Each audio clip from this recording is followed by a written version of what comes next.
Nosotros estamos llevando una serie, para que más o menos tengan en cuenta qué es lo que estamos haciendo.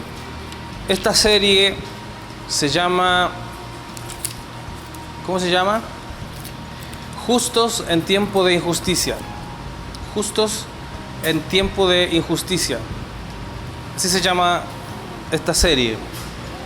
Y describe todo el proceso del libro de los jueces. Ya vimos anteriormente otra serie, una miniserie, que hablaba acerca de Josué, ¿no? Sus características. Pero ahora estamos viendo esta serie, ya vamos en la tercera parte, Justos en tiempo de injusticia. Para introducir al tema de lo que vamos a tocar hoy brevemente, tenemos que decir que estamos viendo el periodo de los jueces. Nos va a servir porque como en la escuela estamos viendo parte de los periodos de la iglesia, entonces esto nos va a servir para orientarnos en qué época estamos. Estamos en el periodo de los jueces. Vimos que después de la muerte de Josué, la mayoría de las tribus judías dejaron las conquistas ordenadas por Dios, ¿se acuerdan? Dios ordenó que conquistaran Canaán. Pero cuando murió Josué, los israelitas se quedaron en su tierra, en la tierra de Canaán, pero en lugar de conquistar la tierra que se les había entregado, ellos comenzaron a hacer alianzas con sus enemigos. Les dio pereza pelear. La orden era conquistar. Y ellos comenzaron a hacer alianzas. La dificultad que esto presentó fue que los israelitas también comenzaron a aceptar los dioses con quienes hacían las alianzas. Y también comenzaron a realizar prácticas sincréticas. Y abandonando al Dios de sus padres, comenzaron también a adorar a dioses ajenos. Ya vimos en qué consistía la práctica, ¿se acuerdan? La práctica de esos dioses ajenos era, en algunos puntos o en la mayoría del territorio, hacer sacrificios humanos, ritos sexuales,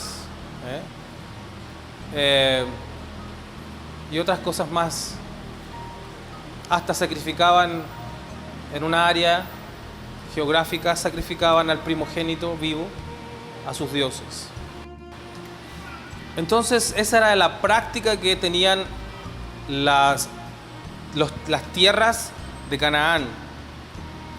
Comenzó también la mezcla de razas, porque algunas tribus comenzaron a tomar esposas extranjeras, pero también a ofrecer sus hijas a los extranjeros. Esto provocaría que las mujeres que tomadas del extranjero trayeran sus dioses. Y las hijas de Israel fueron también obligadas poco a poco a adorar los dioses ajenos.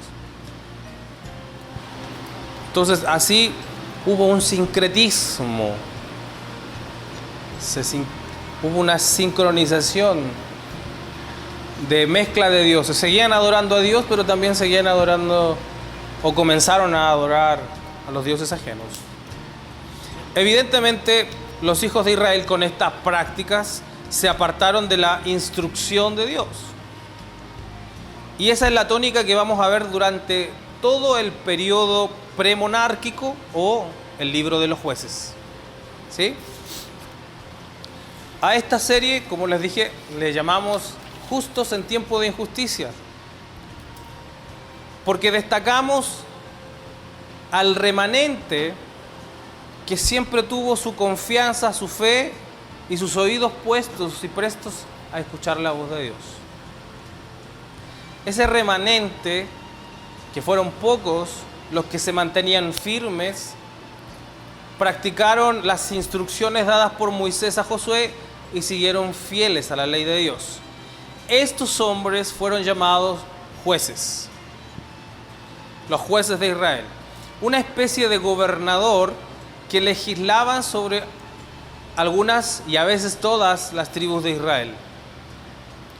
Resumiendo lo que vimos en las clases anteriores, dijimos que el libro de Josué es el libro de la victoria de Dios, porque Josué, obedeciendo la instrucción de Dios, en todas sus batallas siempre tuvo victorias.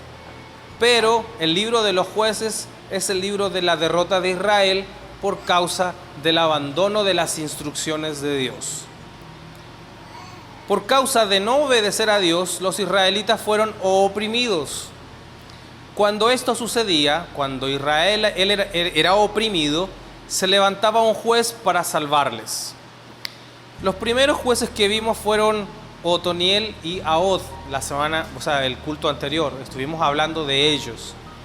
Ahod libró a Israel de Moab. Los moabitas, que ahora eran enemigos declarados de Israel, vimos que eran descendientes de Lot, sobrino de Abraham. O sea, en el fondo tenían parentela. Pero la clase anterior vimos por qué causa hubo una ruptura familiar y los moabitas se fueron en contra de Israel. Entonces no lo vamos a explicar. La Biblia dice, y ahora tomamos nuestras Biblias, la Biblia dice en Jueces, capítulo 4, versículo 1, para que lo busquen. Jueces, capítulo 4, versículo 1.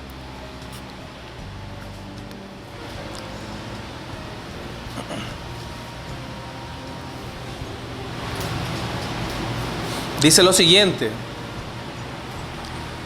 que después de la muerte de Ahod, el juez anterior, los hijos de Israel volvieron a hacer lo malo ante los ojos de Jehová. Ahora, esto de hacer lo malo ante los ojos de Jehová es lo mismo que acabo de mencionar cuáles eran las prácticas. Vemos una vez más que los israelitas continuaron su constante práctica de alejarse de Dios. Pero sigamos leyendo la historia hasta el verso 9, miren. Y Jehová los vendió en manos de Jabín, rey de Canaán, el cual reinó en Azor. Y el capitán de su ejército se llamaba Sísara, el cual habitaba en Aroset Goim. Entonces los hijos de Israel clamaron a Jehová porque aquel tenía 900 carros de hierro y había oprimido con crueldad a los hijos de Israel por 20 años. Gobernaba en aquel tiempo a Israel una mujer, Débora, profetisa, mujer de Lapidot, y acostumbraba sentarse bajo la palmera de Débora entre Ramá y Betel, en el monte Efraín. Y los hijos de Israel subían a ella a juicio.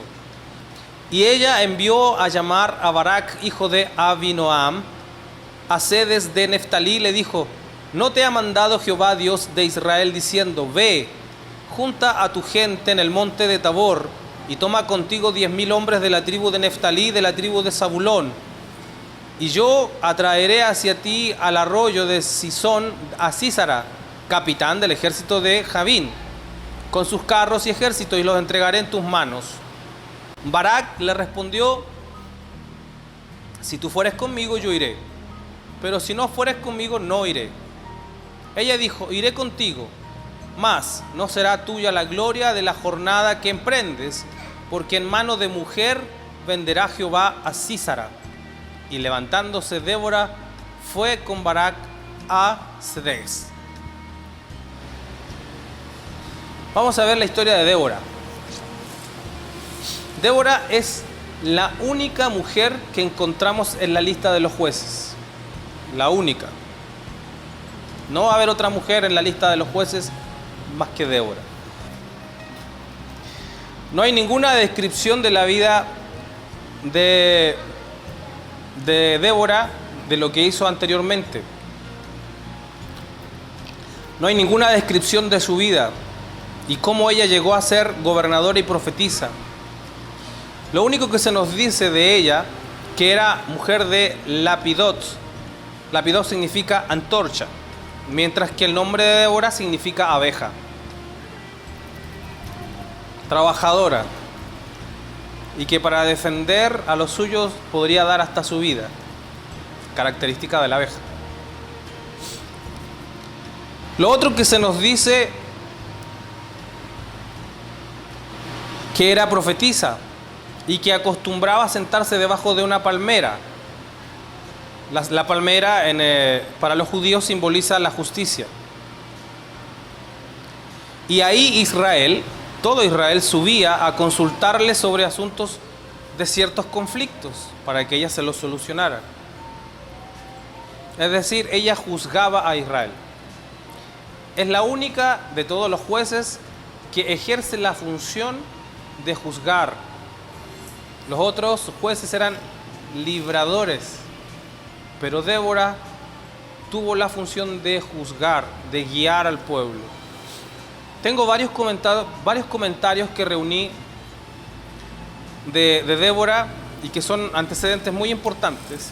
Vamos a ver algunos de los más principales que me gustaron y que nos va a ayudar a reflexionar para este tema de hoy.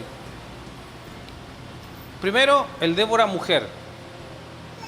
Bien sabemos que la mujer debía estar lejos de cualquier actividad social en la época. Era una sociedad machista. Así que la mujer tenía el derecho de ser esposa, sumisa a su esposo. Y nada más. No podía hacer nada más. Estamos en el año 1130 a.C. aproximadamente, y Débora como mujer aparece ejerciendo un trabajo o función exclusivamente masculino en una época machista. El hecho de que el autor del libro de los jueces y la comunidad judía la reconociese como juez nos dice de Débora lo siguiente: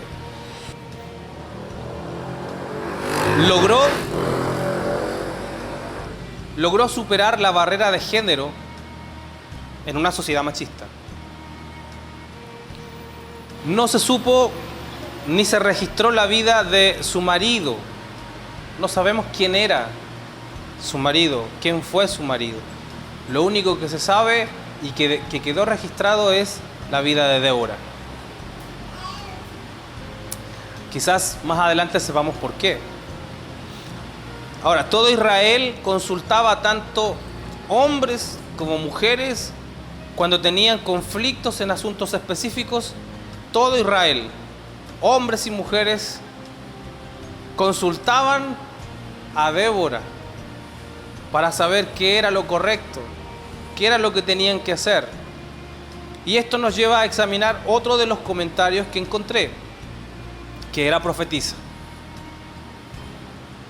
¿Qué significa esto? ¿Qué significa que ella era profetisa? En nuestro lenguaje evangélico diríamos que ella profetizaba, es decir, que miraba hacia el futuro, porque así lo vemos nosotros, o así nos han hecho entender, que es como una especie de visionaria, mágica, relacionado a lo místico y que podía ver más allá del futuro, hacia el futuro, perdón. Pero ¿qué significa que era profetisa? Significa comunión con Dios. Y eso es todo. ¿Por qué? Porque hay que examinar lo que significa comunión con Dios. Significa que ella pasaba o estaba constantemente aprendiendo lo que enseñaba la ley de Moisés. El hecho de que ella supiera juzgar era porque estaba familiarizada con la instrucción. Profetiza, que viene del griego original hebreo, repito, profetiza, que viene del original hebreo, porque estamos en el Antiguo Testamento, significa inspirado. La palabra profetiza o profeta es navi, que significa inspirado o inspirada. En este caso se aplicaría a Débora, que ella se inspiraba para su función de profetisa, su función de profetizar, su función de profesar. Y para que se pudiera inspirar, debía tener una fuente de inspiración. ¿Cuál era la fuente?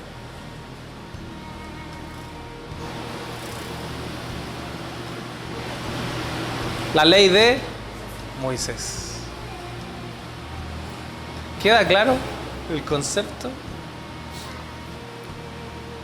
Entonces no se refiere a un profetismo mágico hacia el futuro, porque si vamos a la palabra inspiración, debe haber una fuente de inspiración.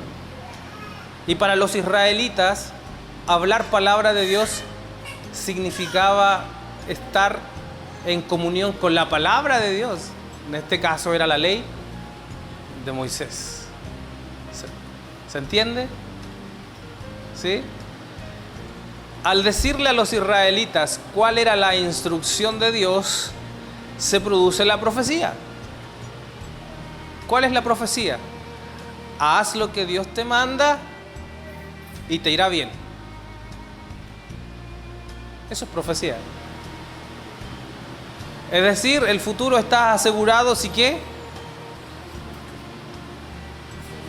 Si sigue la instrucción de Dios. Ahora, para poder seguir la instrucción había que conocer la instrucción. En este caso, la ley de Moisés. Entonces, cuando se habla de profetiza en la Biblia, en este caso, se está dirigiendo a alguien que está inspirado. Y para estar inspirado, imagínense, la Biblia, y uno está inspirado leyendo, instruyéndose. ¿Qué dice Dios? ¿A qué se refiere Dios con eso? Entonces ella estaba familiarizada con la ley, la instrucción. Ahora, Débora como juez o gobernador. Insisto que en este título tiene una semejanza con lo anterior. Débora pudo juzgar porque conocía las leyes. En nuestro tiempo, ¿quién es el que puede explicarnos las leyes en algún asunto jurídico? ¿El juez? Un abogado. El abogado se conoce todo. Todos los artículos, todos los incisos. Ellos conocen las leyes, por lo que conocen qué puede estar bien o quién puede estar cometiendo un ilícito. Nosotros nos acercamos a ellos cuando necesitamos una orientación. Esto nos revela cuán alejado estaba Israel de la instrucción dada por Dios a Moisés y a Josué. Porque eso era un deber de los hombres. Enseñar la ley que no debía apartarse, esta ley que no debía apartarse ni a diestra ni a siniestra, como lo vimos en el libro de los jueces, y que debía traspasarse de generación en generación, era una responsabilidad que le correspondía a los padres de la familia, los hombres. Pero evidentemente ellos abandonaron su responsabilidad a tal grado que eran ignorantes en la instrucción de Dios. Y por el hecho de ser ignorantes a la instrucción de Dios, tenían que recurrir a alguien que sí conociera la ley de Dios. En este caso, Débora. Así que, como ella conocía la ley de Dios, ella administraba, juzgaba y ayudaba a los hijos de Israel cuando tenían sus conflictos. Esta es la primera enseñanza. Cuidado, hombres, en abandonar las responsabilidades. Y aquí sale el primer principio. Quien conozca las leyes gobernará. No se olviden nunca de eso. Quien conozca las leyes gobernará. Quien conozca la instrucción sabrá guiar su vida y la de los demás. Ese es otro principio. Quien conozca la instrucción sabrá guiar su vida y la de los demás. Esa función tuvo Débora. Y a ella recurrían para escuchar ¿Cuál era la instrucción de Dios? Era tal grado de confianza que tenía en Dios que cuando supo que los cananeos estaban oprimiendo a Israel, mandó a llamar a Barak como comandante de un ejército y le dijo: Dios te entregará a Sísara en tus manos. Esa era la confianza que tenía ella. ¿Por qué? Porque ella confiaba en Dios y confiaba en la instrucción. Sabía que obedeciendo a Dios, todas sus empresas eran bendecidas y prosperadas. Entonces manda a llamar a Barak y le dice, y lo nombra como comandante, y le dice: eres hombre. Por algún motivo lo mandó llamar. Los comentaristas dicen era porque era hábil en la guerra. Lo llamó.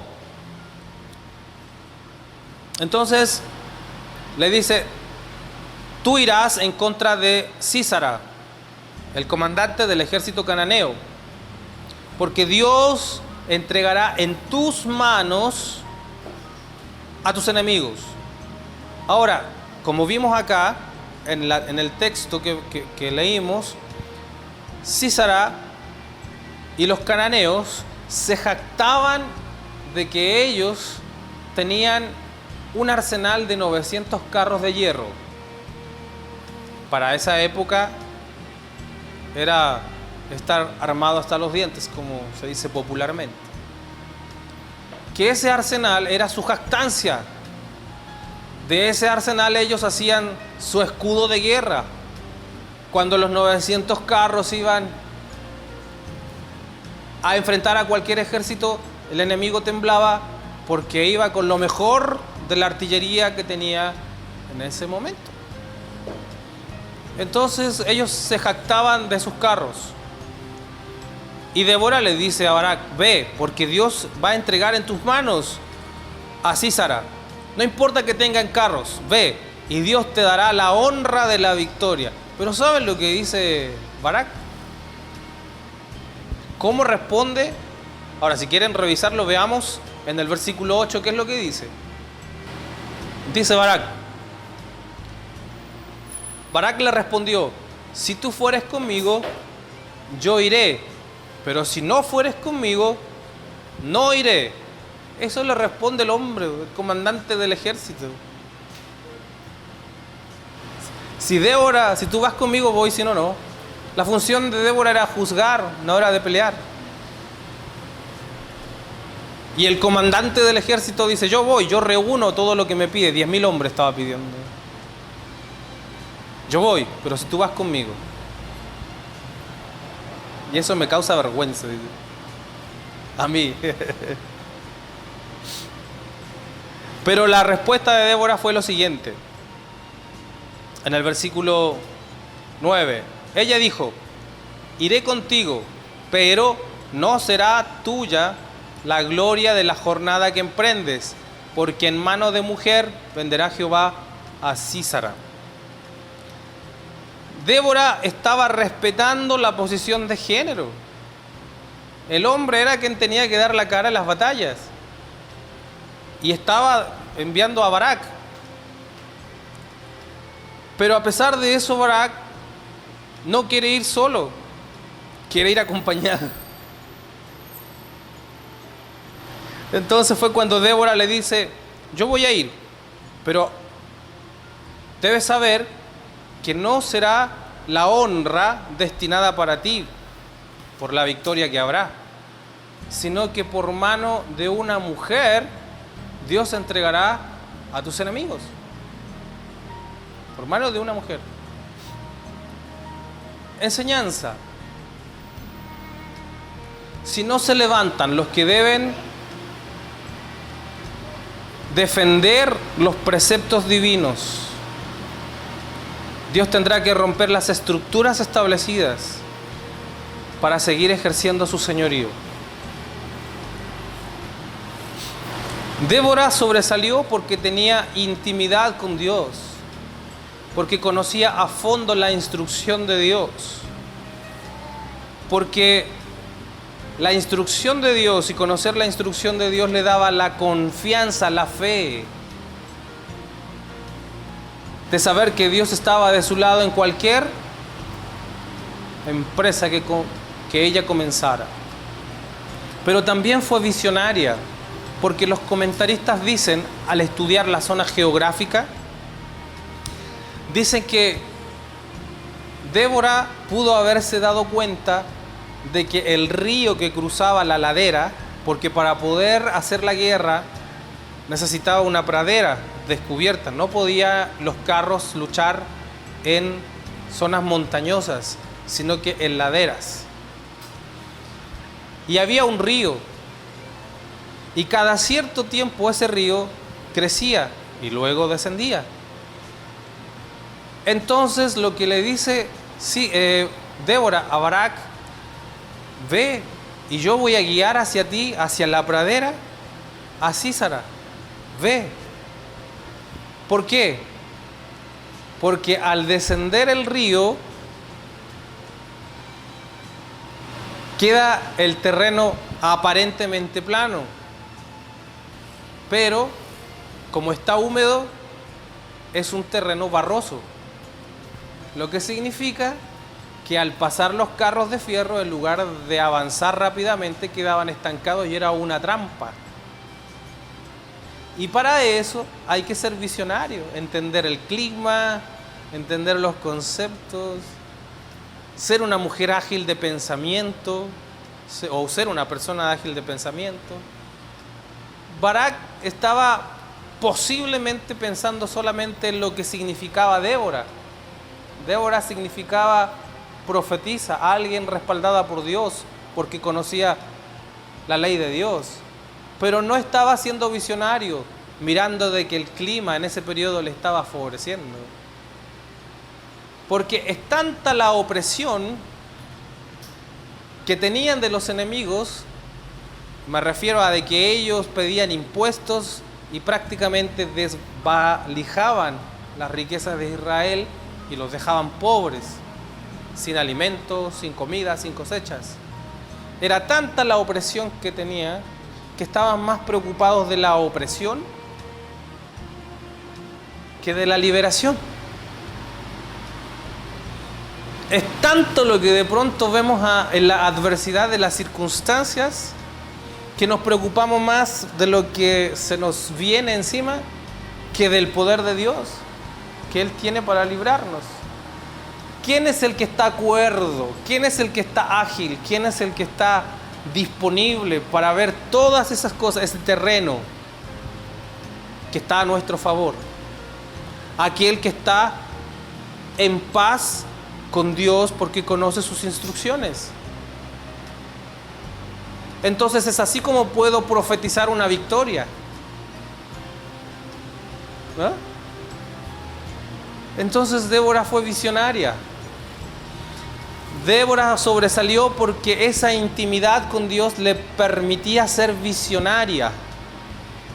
A Débora no le importó de que era mujer, pero alguien tenía que juzgar y gobernar al pueblo. Débora no dijo: soy mujer, tengo que someterme a ser esposa. No importa que yo conozca de Dios. Débora no dijo eso.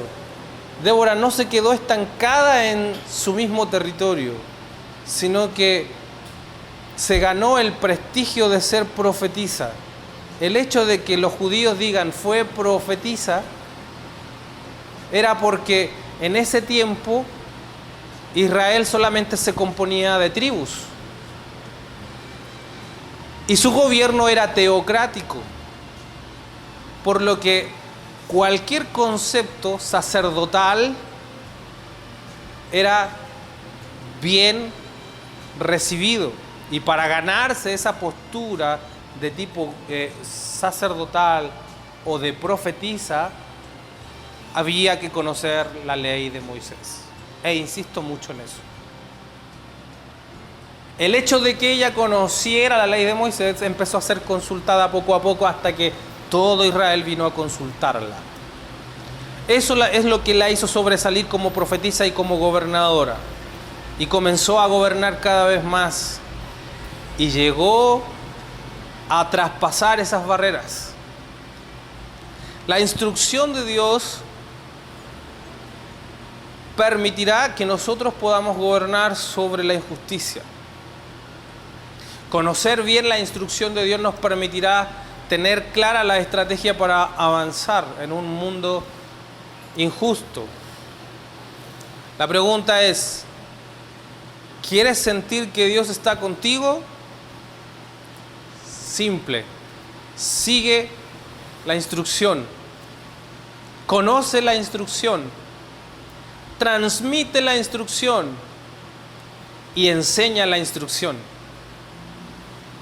Y verás el respaldo de tu Dios. 20 años de opresión llevaba Israel. Pero una vez más vemos que la opresión es mínima. Porque la liberación de Débora duró 40 años. Para los hijos de Dios siempre la opresión será menor y mayor la liberación. Ahora, 40 años fue la liberación en el periodo de Débora. Por esta causa, por causa de un justo y en este caso de una mujer, que se levantó en tiempos de injusticia, Israel fue librado. Desafío. Desafío. Desafío para los hombres. Asumamos el papel de Débora. Desafío para las mujeres.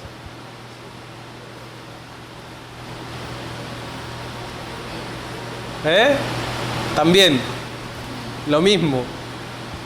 Seamos como Débora. ¿Y cómo es Débora? ¿Cómo fue Débora? Conocía la instrucción. Transmitía la instrucción. Enseñaba la instrucción. Y por causa de eso fue respaldada por Dios. Vemos en la Biblia una constante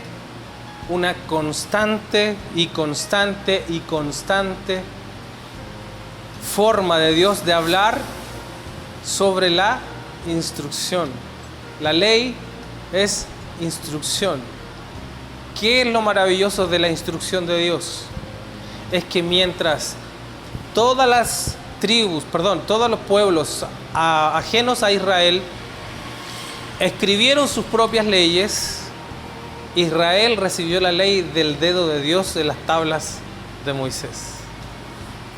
Es el único pueblo que recibió la instrucción del mismo Dios. Por eso Dios se dolió mucho cuando por la ira de Moisés quebró las tablas de la ley. Por eso.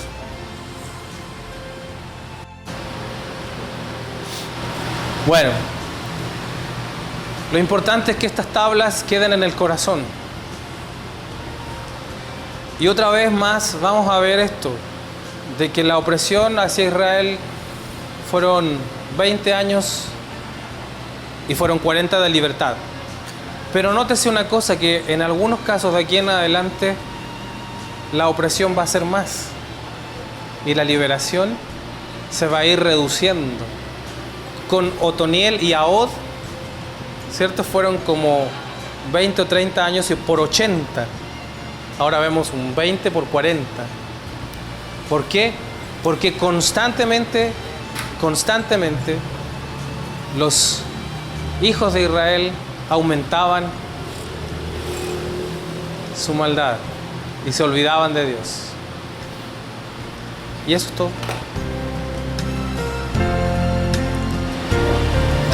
Reflexión y comentario.